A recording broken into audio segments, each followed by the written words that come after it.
¿Qué tal? Bienvenidos a Curarse en Salud, un nuevo encuentro, como todas las semanas, tratando de acercar aquellos temas que puedan ser de su utilidad.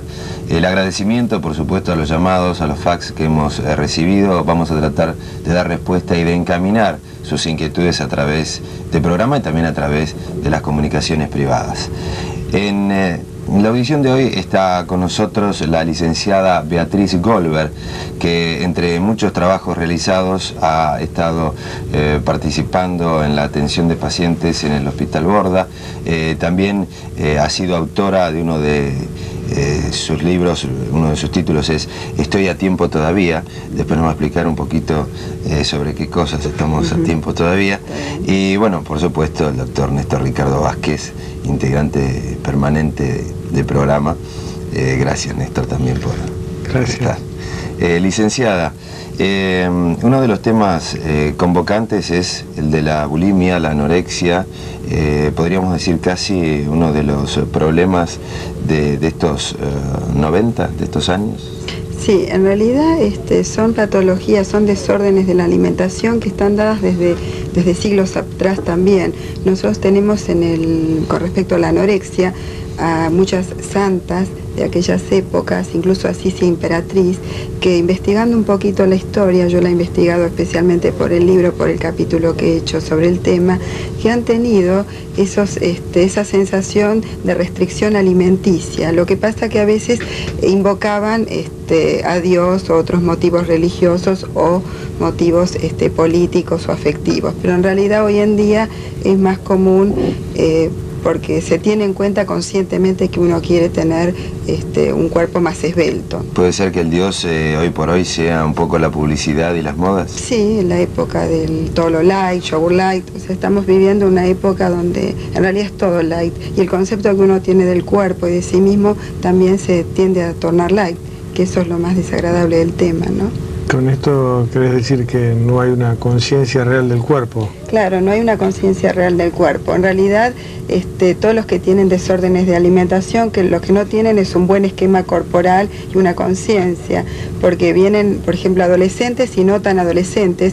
Tenemos gente de 40 o 50 años también, que vienen con un cuerpo bastante delgado y bastante normal, pero empiezan a notar que hay rollitos de acá, rollitos de allá, y el esquema corporal que tienen está alterado. Claro, está alterado. Eso lo llamamos disformía corporal nosotros, los psicólogos, y es realmente muy apenante porque no disfrutan de la vida realmente. Están tan obsesionados que les impide desarrollarse en otros aspectos sociables, afectivos, familiares y de trabajo, ¿no? Licenciada, perdón, usted mencionaba a gente de por ahí 40 años o un poco más que también estaba implicada en este tipo de problemática, pero ¿cuál sería el espectro mayoritario sobre estas, como usted decía, trastornos? Y el espectro mayoritario serían los adolescentes, más aún las adolescentes. Los adolescentes, la restricción que dan más no es tanto en la dieta como en la parte de gimnasia, de aparatos, con la parte, digamos, a otro nivel, pero las adolescentes están con el tema alimentario. Sobre todo las anoréxicas pueden dar cátedra, digamos, de calorías de cada alimento, seleccionando todos los tipos de menús que existen, todos los tipos de dietas que existen en todo el universo, las conocen por nombre y apellido y están obsesionadas con ese tema y tienen mucha autoexigencia en otros aspectos también. Además, la parte deportiva también la tienen la mayoría hoy en día. ¿Cuándo un papá o una mamá se da cuenta generalmente de esto? Ya la enfermedad está instalada, ¿no? ¿Cómo podemos hacer nosotros para informarle a la gente para que los papás y las mamás se den cuenta antes? Y bueno, ¿cuál es el llamado de alerta? El llamado de alerta tiene que ser sobre todas las cosas cuando uno ve que el chico está muy pendiente de su cuerpo por demás. O sea, es común en la adolescencia que los chicos estén hablando. El grado es importante. Además, si tienen depresión o tristeza cuando hablan del tema, o si le culpan o acusan a problemas amorosos o de la escuela al cuerpo, cuando hacen alusión permanente como causal de muchas cosas, y además de todas las cosas, cuando, por ejemplo, en el horario de la comida, si es que comen juntos, si ven que a último momento se van a hablar por teléfono casualmente, o se encierran en la pieza, porque muchos chicas tienen miedo de ver comida para no tentarse. Entonces, cuando ya es una obsesión y se da todas las noches o todos los días, hay que tener en cuenta qué es lo que está pasando, ¿no? Y además de todas las cosas, yo creo que se puede fomentar desde la casa mucho el culto a muchos valores que hoy en día a veces están perdidos, como para que la chica o el chico no estén solamente pendientes de eso. Lo que pasa es que a veces desde la casa también se está. Eso es lo que te quería decir. Si generalmente no ocurre que el papá o la mamá o un hermano mayor está diciendo, estás gordita, che gordita, ¿por qué no haces como mamá?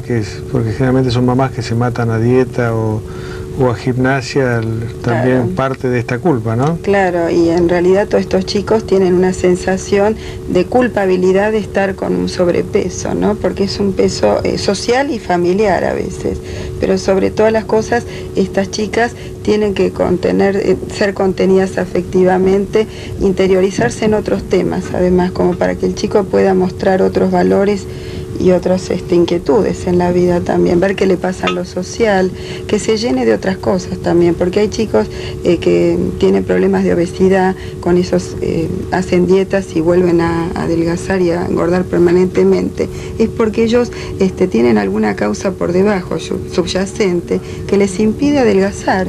Entonces habría que ver qué les pasa, qué les está ocurriendo, en vez de hacerle puntuación en el peso solamente, porque si no vamos a estar en una tabla de peso permanentemente, y a veces ayudándole con un apoyo psicológico en otros aspectos, a veces se soluciona el tema del peso prácticamente siempre. Ahora muchas veces se hace una suerte de atención o búsqueda de solución del tema a través de cuestiones orgánicas, cuando el chico por ahí no come o ha bajado de peso y se busca por ahí por el lado, digamos, de la medicina tradicional, de la toma de vitaminas o algún otro tipo de elemento, y por ahí no se tiene muy en cuenta la necesidad de por ahí abarcar las dos puntas, ¿no? Es decir, claro, el tratamiento psicológico también. Claro, porque tanto el que no come, por ejemplo, el que tiene la anorexia, que directamente tiene una restricción, como el bulímico, que es el obeso, que esto es importante por ahí dejar clara la diferencia, ¿no? Porque por ahí hablamos del término y no toda la gente lo entiende. En la bulimia lo que se da generalmente es una compulsión por comer, es justamente a la inversa de la anorexia, que es una compulsión terriblemente grande con espacios de tiempo, intervalos muy cortos, y donde no hay selección de alimentos. En cambio la anorexia sí, por ejemplo, va a elegir tal comida especial, si no es esa no tiene hambre, la anoréxica. En cambio el bulímico no, le da lo mismo mezclar dulce, salado, dulce de leche con galletitas, con estofado, y después de vuelta lo dulce, y tiene una sensación de culpabilidad mayor todavía. Y generalmente lo que hace es vomitar después y después le viene la culpa por todo lo que ha hecho, le viene otra vez ese síndrome de compulsión a comer nuevamente por la misma angustia. Entonces no se termina nunca esto. Después están los laxantes o los diuréticos, que son también utilizados mucho por gente grande y adolescentes, que ayudan un poquito a bajar de peso, y es una forma larvada de bulimia. ¿Quiénes son los que piden ayuda? ¿Los adolescentes o los padres? En general, cuando se trata de una anorexia, es traída por los padres. En la bulimia a veces vienen los mismos adolescentes. Hoy en día, lo bueno de los medios de comunicación, que se está haciendo bastante conocido este tema, entonces cuando se sienten identificadas las chicas con una determinada cuestión, vienen y llaman y acuden. O a veces vienen, muchas veces por otros temas, y sale ese tema. Por ejemplo, muchas veces he hecho orientación vocacional y, como quien no quiere la cosa, me traen el vínculo que tienen con la comida. Y ahí vemos el trasfondo que hay, aparte con la elección de la carrera o en el trabajo, o una insatisfacción que tienen en algún Ahora, licenciada Goldberg, usted mencionaba a las chicas que por ahí se acercan. Generalmente, ¿qué fenómeno se da en el grupo de amistades de estas chicas que están atravesando este problema? ¿Se sienten contenidas, ocultan a su vez lo que les está sucediendo, tienen apoyo, son rechazadas? Y depende del grupo, porque hay grupos que, por ejemplo, son los grupos que yo llamaría hoy de adolescentes, que son los partidarios de McDonald's, o sea, de la parte gastronómica. Y tenemos otras que es lo más triste de la cuestión que siempre trato con las pacientes, que restringen la parte social muchas veces, porque por miedo a tentarse. Lo mismo que sucede en la casa, lo hacen. Por ejemplo, muchas veces aluden, como son gente que se autoexige mucho y le va bien en la facultad o en el secundario, son muy estudiosas y aluden en el tema de que tienen que estudiar y a veces faltan a reuniones sociales. Y esto les trae depresión muy grande porque uno se siente cerrado, una época que uno necesita una apertura a lo social terrible. Entonces se sienten desvalorizadas a veces por las amistades porque le empiezan a preguntar ¿por qué no venís? ¿Por qué no venís? Y no tienen como más excusas a veces. O vienen un ratito o vienen cenadas. Socialmente, ¿en qué niveles se da esto? ¿En todos los niveles sociales se da por igual? ¿En los niveles más informados se da más? ¿En los menos informados se da más?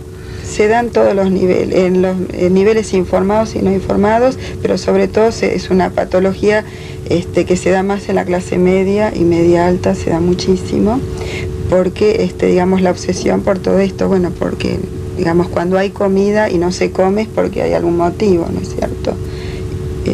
La clase, digamos, menos pudiente no se puede dar esta situación. No se puede dar esta situación. Claro, porque no hay medios, digamos, para comer, ya es otra problemática social, ¿no? Socioeconómica. Pero en realidad lo importante es, además lo que yo quisiera dejar claro, que es muy importante la idea que uno tiene de su cuerpo y que uno tenga no una obsesión, pero tampoco uno puede dejar de lado completamente el cuerpo. Yo no digo que el cuerpo no es una carta de presentación hoy en día en la sociedad moderna, pero no hacerla como un único atributo importante de la persona, ¿no? No negamos la importancia, pero tampoco hacerla desmedida, ¿no es cierto? El justo equilibrio, que es lo más difícil. Estamos viendo que en otros países donde esta enfermedad realmente tuvo una alta repercusión, como ser en Estados Unidos, Canadá y en Europa, se está perdiendo, o sea, está reduciéndose la cantidad de pacientes con anorexia. Y en cambio en nuestro país está subiendo. ¿A qué se puede atribuir eso, doctora? Y en general tenemos una presión social muy grande, todos los medios de comunicación bombardean siempre con tanto publicidades donde, bueno, si uno está mejor para consumir determinados productos, mejor si uno está delgado. Además, hay una cuestión que lo veo en las tiendas, en todos los negocios, que la ropa cada vez se hace más chica. Que no pasa en Estados Unidos. Que no pasa en Estados Unidos. Entonces, la persona que no le entra eso se siente mal consigo misma. Y además hay un montón de insatisfacciones personales para encauzarse y esto hace que uno se la tome con una dieta o con operaciones, ¿no es cierto?, estéticas, que son más rápidas. Aparentemente, porque uno se hace la operación o hace una semana una dieta relámpago y tiene un Ya hemos hablado en otro programa de las complicaciones de eso también. Claro, esa es otra cuestión. No, es que en general yo veo los pacientes incluso que vienen con una cirugía plástica hoy, mañana quieren otra, o sea, siempre hay una cadena de insatisfacción muy grande. O sea, que no se termina con esa operación. Tenemos pacientes. Licenciada, perdón, tenemos aquí un libro de su autoría que lleva un título que dice "Estoy a tiempo todavía". ¿Para qué?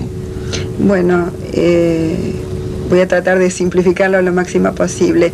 Este fue un resultado de años de trabajo que tuve con respecto a la sensación que tenía la gente de más de 30, 40, 50 años, que sentía que estaba lejos de hacer un montón de proyectos de vida y de tomar las crisis como algo positivo, ¿no? Yo optimizo acá cómo podemos convertir las crisis en generador de cambios, cómo la persona puede a través de la crisis no hundirse en la depresión o quedarse aislado y modificar un montón de cosas, desde lo laboral, desde el vínculo con el cuerpo, desde el vínculo con las enfermedades psicosomáticas que acá se tratan, y también tener una pareja que le haga bien, poder trabajar bien con la adolescencia de los hijos, porque a veces uno se siente que bueno, que es viejo para un montón de cosas, que el hijo no le va a entender, que trabajo no va a conseguir, que si erró su vocación ya es tarde.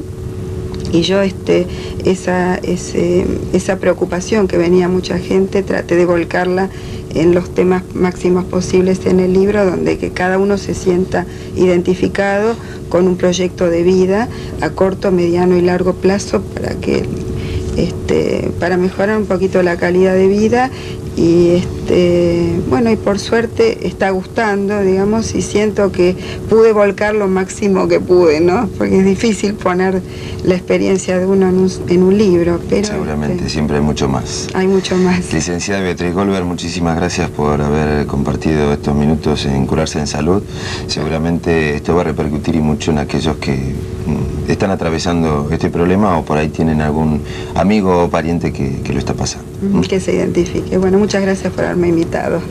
Hacemos una pausa nosotros y retornamos enseguida.